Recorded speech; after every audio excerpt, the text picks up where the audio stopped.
نسولوس كلت تحساس تدالو على توزين حزلكم متسلخو بقدام الناس أرأس زينا بريزيدنت إساياس أفوركي ناي سودان مغشو زازيمو تمليسو أب قداي عبي قدب هداس إثيوبيا خال زرب يلن كتبل قبطي مغلصوص يا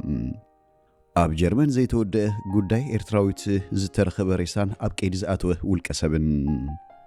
أمريكان خال أي جزي أب لعلي جلابو فنزويلا متكعتي عزيزة زي خبركم تهاتلتي ازن كالن زد زيناتات زلكم متصلخو كساب موداتا مساي كتصنحو اندحتتكو ابزا چانال دما هناي وترو تخاتلتني مخوان سبسكرايب بمغوار سدرانا نختكونو بخبري يعدمكم بريزيدنت إساياس أفوركي ناي سودان مغشو زازيمو تمليسو بريزيدنت إساياس أفوركي بعد ما بومبر لولاوي بايتو سودان جنرال عبد الفتاح البرهان اب سودان زغبرو ناي كلته معلتات ناي سرح مبصح زازيمو ب30 حدار دحر قطري تمليسوم بريزيدنت إساياس عدتو مساب بومبر لولاوي بايتو سودان جنرال عبد الفتاح البرهان قداي مينستر دكتور كامل ادريس ام حداري زوبا دارفور ميني اركو ميناوين كالوت العلوت سب السلطان تراخيبو ام مدنفع خلتاو زمدنا ايرتران سودان معبالتات قچت سودان مفتاح زكاير زلو صعرن كومون حبراوي اقداسنت ابزلو مهزوباون علماون قدايات زتكوره عميق زربا كايدوم علما نايتي مبصح صنعن متكلاون مرغصن دغفن حزبن منغستن ايرتران سمرتن لولاونتن سودان دغيم كان مرغاص كم زخونه زغلص بريزيدنت إساياس زلاق سلام كساب زراغص ايرترا ابغون حزب سودانن حلافنت مرغاص حدنتا زعقب رغت سودان تسكيم زلو مسغاغر بايتون دوكم اتبلن زكالا نغر كم تغبرنا نصيروم بريزيدنت إساياسن جنرال البرهانن اب بورت سودان ابز كيرو ركب امدفع خلتا اوزمدنا ايرتران سودانن بعبالتات غچ سودان مفتح زكير زلو صعرن كمون حبراوي اقداسنت ابزلوم زوباون علماون قدايات زتكور زرب اكايدوم جنرال البرهان بوغونو نمرغص ايرترا اب قداي سودان دحرم مسغان حبراوي بلصغنا بزراغص مداي نمدل دالن مسفحن كم زسرح غليصوم بتوسخ بريزيدنت إساياس أفوركي مسغداي مينستر سودان دكتور كامل ادريس ام حدار زوبا دارفور ميني اركا ميناوي كمون دكتور الجيليني السيسي بتناصلا بتمساسالي زعباتات ابز غبرو زته سودان كابزياتات تزلا صغم نختوت ايرترا ابركوتا كم تغبر افليتوم قدامي مينستر دكتور كامل ادريس بوغنو حزبي سودان تاريخاوي مرغص ايرترا بحبار كم زطمتو غليصوم بريزيدنت إساياس أفوركي ابو مرلولاوي بايتو سودان جنرال عبد الفتاح البرهان بزغبرلو علم مسرت ناي سرح مبصحن مفصام بإسران شعاتن حدار اب ساعات دحر قطريو بورت سودان اتيو اب قداي عبي قدس هداس إثيوبيا خال زرب زبال يلن كتبل قبصي انصيرا عبي قدب هداسه بزملكت مس إثيوبيا كال زرب كم زي هلو منستر قدايات وصا قبصي بدر عبد العاطي هني بيبي حبيرم ات منستر مس بي بي سي فوكس اون افريكا بزكايرو قال محتتنا 13 عامات زصنح زرب زخونه فتح خمص اي كالنيلوم عبي قدب هداسه إثيوبيا كاب زمرقات حيزو زمدنا إثيوبيان قبصن زياده وطري يعسلو خمزلو زغلصت منستر محبرسب عالم بزعبازي شاقلوت كسمو خمزلونا تحساسيبوم ابز حلفو 13 عامات منغو خلتين هاغرات زكايد زلو زرب زخون فرس لزي فريدما قبصي بمسرت عالم لخاو حقي وحسنت مايا كم اتخبر املكيتم سلازخونه كال زرب ارلاي ايكوننيلوم قدايت قدب مس إثيوبيا زلنا كلت او ركب زت اساسريو بمبال إثيوبيا زوسلتو سغمتي بتناصل مخانه تقيسم اتسغمتي زي حقاوي خبل دما مرغصي منغست سودان انصباريقوم تقدم مس عالم لخاو حقي زي قالو خبل زغلصت منستر قدايات وصاي زخونه سغرودواوي روبا بمتكلات عالم لخاو حقي كمراح خمزلو عالم لخاوي حقتات ينصريوم از مالت قدات كم زي سعب مرغاص ادلايلوم كلمه حدا ورح بريزيدنت عبد الفتاح السيسي قبصي هاغراوي ربحاتات دحنت سمايان محلاو كله ادلاي سغمتات كتوسديا كبل متنقاو زكريم ኢትዮጵያ ወገና ግብጽን ሩባ አባይ በዚህ ሕጋውን አብላሊ አገባብን ክትቋጽሮ ተጽር ከም ዘላ ያገሊጻ አልሲሲ ግብጽ ያብ ዲፕሎማሲን ከም ህብራት ሀገራት ዘመንስሉ ዓለም ለኻው ተካላት ምትእማና ከም ድኽመት ክረ ከም ዘይብሉ ገሊጹ ነይሩም ኢትዮጵያ በመምህዳር አብ ግድብ ህዳሰ ተኸትሎ ዘላ አገባብ ዘይ ሐላፍነታው ስለዝኾነ ሀገሩ ኢዳ አጣሚራ ከም ዘይትሪ ወሲኹ ሓቢሩም ሚኒስትር ማይን ኢንጂነር ኢትዮጵያ ብዛሃቦ ምላሽ ድማ ኢትዮጵያ ፈለግ ናይል ናይ ምጥቃም መሰለ አህሊፋ አይተብን በመባል ካብ ጸላቲ ኢትዮጵያ ዝግበር ጸቅቲ እንተሐየሎን መባል ኢትዮጵያ ነድህሪት አይ መለስን ክብል አብ ምላሹ አስሚሩሉም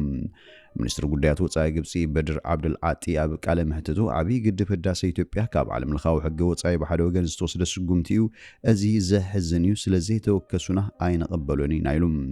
ኣብ መወዳእታ መስከረም ኣብ እዋን ሓፈሻዊ ጉባኤ ሕብራት ሃገራት ሚኒስትር ጉዳያት ወፃኢ ኢትዮጵያ ብሰንኪ ኣብ ግድብ ህዳሴ ኢትዮጵያ ኣብ ታሕተዋይ ተፋሰስ ዝርከቡ ህይወት ሚልዮነራት ኣብ ትሕቲ ሓደጋ ኣእትያቱ ብምባል ሃገሩ ነቲ ጉዳይ ናብ ዓለም ለኻዊ ቤት ፍርዲ ክትወስዶ ምዃና ምግላጹ ይዝከር ኣብ ተኣኺባ ዝተረኸበ ተወካሊ ኢትዮጵያ ዮሴፍ ካሳይ ግብፂ ብዛዕባ ዓብ ግድብ ህዳሴ ዘስማዓቶ መደረ መሰረት ዘይብሉን መደናገርን እዩ ዝብል ምላሽ ሂብዎ እዩ ግብፂ ብዛዕባ ዓብይ ግድብ ህዳሴ ብተደጋጋሚ ናብ ባይቶ ጸጥታ ሕብራት መንግስታት ጭብጢ ዘይብሉ ክስታት ከም ዘቕረበቱን ወሲኹ ገሊጹ ግብፂ እውን ድሕሪ ምምራቅ ግድብ ህዳሴ እቲ ግድብ ብዘይ ኣገባብ ስለዝመሓደር ኣብ ሱዳን ውሕጅ ኣሲቡ ኢላ ከሲሳ ነይራ ኢትዮጵያ ግብፂ ዘቕረበቶ ክስታት ንማሕበረሰብ ዓለም ንምድንጋር ዝዓለም ብምባል ነቲ ክሲ ነፂጋቶ ያሳውን ብኣንጻሩ ኣብ ዝሓለፈ ኣዋርሕ ኣብ ከበሳታት ኢትዮጵያ ዝዘነበ ብርቱዕ ዝናብ እቲ ግድብ እንተዘይነብር ነይሩ ኣብ ሱዳንን ግብፅን ኣብ ህይወት ደቂ ሰባት መሰረተ ልምዓትን ታሪኻዊ ጉድኣት ክበፅሕ ይኽእል ነይሩ ክብል ሚኒስትሪ ማይን ኢንጂነሪን ሞጊቱ ኣብ ጀርመን ዘይተወድአ ኤርትራዊት ግዳይ ዝተረኸበ ሬሳን ኣብ ቀይዲ ዝኣተወ ውልቀ ሰብን ኣዘራራቢ ኮይኑ ኣብ ጀርመን ዝተረኸበ ሬሳ ናይታ ሃልዋታ ብንጹር ዘይተረጋገፀ ኤርትራዊት ክኸውን ከም ዝኽእል ዝፅብፅባ ማዕከናት ዜና ኤውሮጳ መጻምርቲ ናይታ ግዳይ ኣብ ቀይዲ ከም ዝኣተወ ይሕብር ኣለዋ ቢልድ ዝተባለ ፍሉጥ ጀርመናዊ ማዕከን ዜና ኣብ ዘውፅኦ ፀብጻብ በቲ ርእስን ኣእዳውን ዘይብሉ ዝተመታተረ ሬሳ ምስ ኩነታት ናይታ ኣእዳዋ ተቆሪፁ ኣብ ደረት ጽርግያ ዝተረኸበ ጓል 32 ዓመት ዝመሳሰል ምዃኑ የመልክት ምስቲ ጉዳይ ብዝተሓዘ ምስክርነትን ክብ ክድለ ዝጸንሐ ወዲ 42 ዓመት መጻምርታ ኣብ ወፃኢ ሃገር ኣብ ቀይዲ ኣትዩ ከም ዘለዎን ቢል ጠቒሱሎም ኣብ ትቕትለት ኢዲ ሃለዎ ኣይሃለዎ ግን ዛጊት ዝተረጋገፀ ነገር የለን ኣብ ነይቲ ሃገር ከም ዝተተሓዘውን ብንጹር ኣይትፈልጠን ዛጊት ሰመዚ ፖሊስ ጀርመን ብዛዕባቲ ከካይድዎ ዝቐነዩ ዝተሓላለኸ መርመራ ብውቅዒ ዝሃቦ ሓበሬታውን የልቦን ካልኦት ማዕከናት ዜና ሃገሩን ኤውሮጳን ተመሳሳሊ ፀብጻባት ኣውፅን ይርከባ ናይ 3 ወርሒ ዕሸል ውላዳ እታ ግዳይ ኣብ ፊት ሓደ ደብሪ ኦርቶዶክሳዊት ቤተ ክርስቲያን ኮፕቲክ ከም ዝጸንሐ ዝዝከር መርመርቲ ራይላንድ ፓላቲናት ኣብ ዝሓለፈ ቀዳመ ሰንበት ርእስን ኣእዳውን ዘይብሉ ዝተመታተረ ሬሳ ሓንቲ ጓል ኣንስተይቲ ረኺቦም ክብል ብሉ ኒውስ ዝተባሃለ ብጀርመን ዝሕተም ማዕከን ዜና ብወገኑ ፀብፂብሎም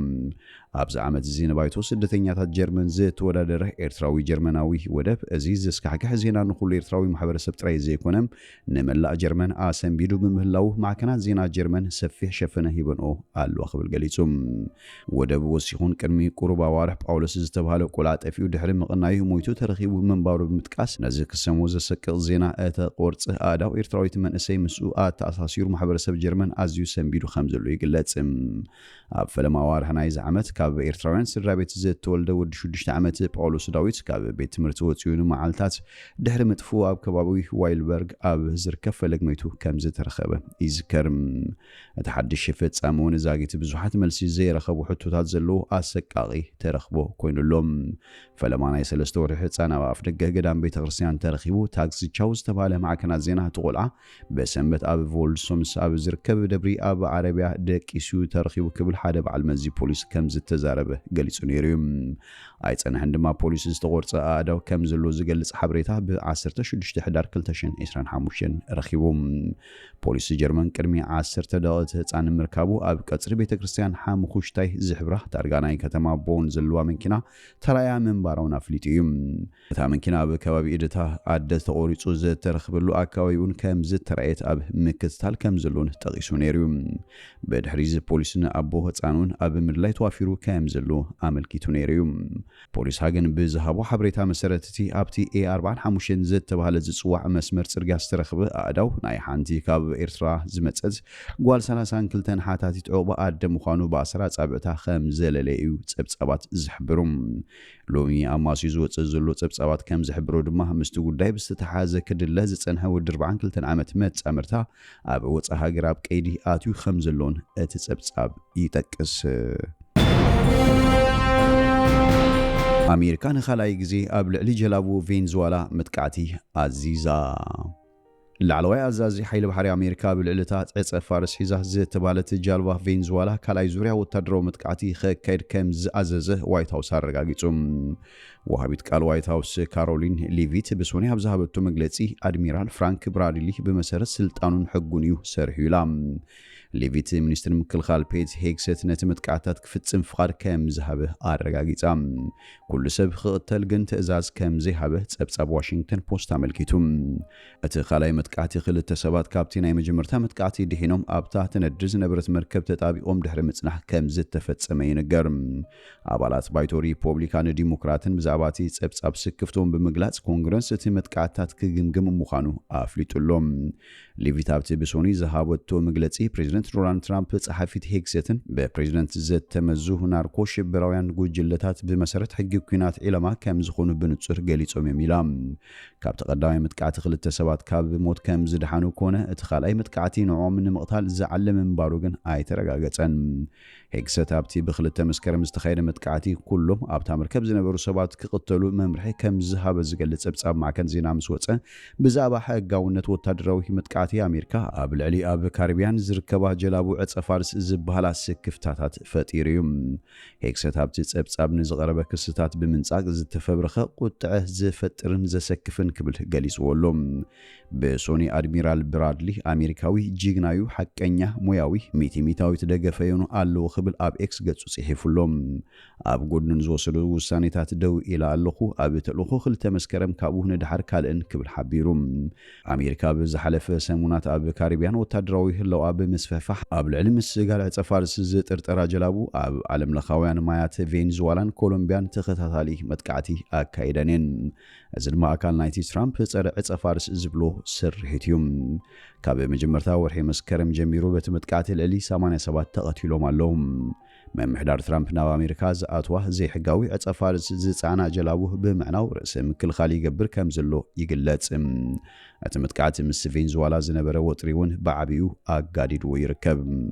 ትራምፕ በተደጋጋሚ ናብቲ ሃገር ኣጋር ሰራዊት ኣሜሪካ ንምውፋር ኣብ ግምት ከም ዘእተወ ገሊጹ ይርከብ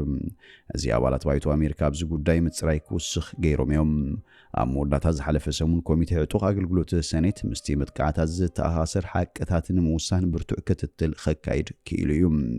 ኣብ ወንበር ናይቲ ኮሚቴ ሪፐብሊካን ሰንተር ሮጀር ዊከር በሶኒ ኣብ ዝሃቦ መግለጺ እቶም ኣባላት ባይቶ ነቲ ሓላፊ ናይቲ ስርሒት ዝነበረ ኣድሚራል ቃለ መሕተት ክገብሩ መደብ ከም ዘለዎም ገሊጹ እዩ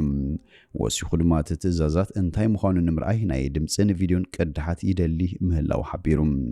ኣብ ባይቶ ወከልቲ ህዝቢ ዝርከብ ኮሚቴ ዕጡቕ ኣገልግሎት ሙሉእ ጸብጻብ ናይቲ ኣብ ሕቶ ዝኣቱ ዘሎ ስርሒት ንምእካብ ክልተ ኣውስ ጉምቲ ከም ዝመርሖን ገሊጹ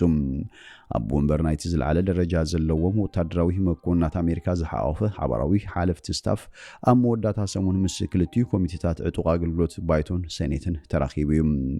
እቲ ዘታብ ዙርያቲ ኣብቲ ዞባ ዝካየድ ዘሎ ስርሒታትን ዕላማን ሕጋውነትን ተልእኾታት ዘይሕጋዊ መርበባት ዘይሕጋዊ ምስጋር ሰባት ንምግታእ ዘማእከለ ከም ዝነበረ እቲ ጉጅለ ገሊጹ ይርከብ ዝኸበርኩም ተሃተልቲ ሎሚ ዝብልናዮ መሰናድኡና ኣብ ዝወዲና ኣለና ምሳና ብምጽናሕኩም ብልብነ መስክን በብዘለኹም ሰላም ተመነና